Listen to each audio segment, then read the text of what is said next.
May big announcement. Wow. May big announcement. Oh, sabi mo halika na.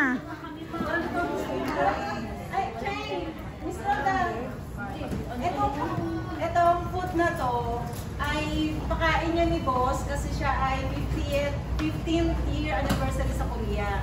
So ayaw niya talaga ipaalam sa inyo na nandito siya. Kaya ang instruction niya sa akin, sabihin sa inyo pagka kakain na tayo, tsaka pag wala na siya. Si boss Lee. So yan ay libre ni Sir Lee ha. Libre ni Sir Lee. Ang instruction na yun sa dinner dito. Okay, let's eat. Oh, kumain na. Hindi, ang totoo talaga may libre niya si Cherry. Kasama po siya, sabi ni boss. Ito ang naglibre talaga dyan eh. Kunwari lang eh. Yan may birthday oh. Okay, Cherry ko ah. Si Michael talaga ang may naglibre niyan. Ibang Michael nga lang. Si boss. 15th year anniversary sa Lian ko. 15? 15, 1-5. Happy anniversary. Yeah, sabihin natin sa kanya.